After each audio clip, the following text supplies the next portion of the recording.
नागरी सत्कार सोहळा आमदार रामप्रसादजी बोर्डीकर परभणी जिल्ह्याचे वरिष्ठ नेते तथा जिंतूर सेलू विधानसभा मतदारसंघाचे आमदार रामप्रसादजी बोर्डीकर यांची जिल्हा मध्यवर्ती सहकारी बँक परभणी हिंगोलीच्या अध्यक्षपदी गौरवास्पद निवड झाली आहे।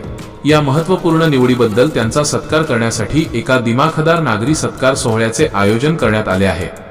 कार्यक्रम तपशील सत्कार मूर्ती आमदार रामप्रसादजी बोर्डीकर निमित्त जिल्हा मध्यवर्ती सहकारी बँक अध्यक्षपदी निवड दिनांक व वेळ शनिवार 22 ऑगस्ट 2026 सायंकाळी 6 वाजता ठिकाण इटोली तालुका जिंतूर अध्यक्षस्थानी सौ लताताई विजय वाकळे अध्यक्ष जिल्हा परिषद परभणी प्रमुख उपस्थिती व मान्यवर या सोहळ्यास जिंतूर पंचायत समितीच्या सभापती अयोध्या किशोर खिस्ते जिंतूर नगर परिषदेचे नगराध्यक्ष प्रताप भैया देशमुख उपसभापती सौ सोनीताई माधव दराडे संजय निराधार योजना तालुका अध्यक्ष डॉक्टर पांडुरंग दराडे जिल्हा परिषद सदस्य डॉक्टर देवराव कन्हाळे भाजप मंडळाध्यक्ष अशोक शिंपले जिंतूर तालुका अध्यक्ष गोविंद भाऊ शिटे पंचायत समिती सदस्य अश्विनी बाळू दाभाडे आणि सुंदरराव नाईक यांच्यासह परिसरातील विविध ग्रामपंचायतींचे सरपंच व पदाधिकारी विशेष उपस्थित राहणार आहेत। सहकार क्षेत्रासाठी अभिमानास्पद आमदार रामप्रसादजी बोर्डीकर यांची ही निवड परभणी व हिंगोली जिल्ह्यातील सहकार क्षेत्राला अधिक बळकटी देणारी ठरणार आहे।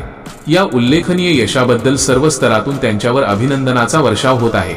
आयोजक सौ रंजना बालाजी सांगळे सदस्य पंचायत समिती जिंतूर यांनी या भव्य सोहळ्यास परिसरातील सर्व नागरिक पदाधिकारी व कार्यकर्त्यांनी मोठ्या संख्येने उपस्थित राहण्याचे नम्र आवाहन केले आहे। ही बातमी परभणी के 1 न्यूज महाराष्ट्रद्वारे प्रसारित करण्यात आली असून प्रतिनिधी रामप्रसाद कंठाळे आहेत।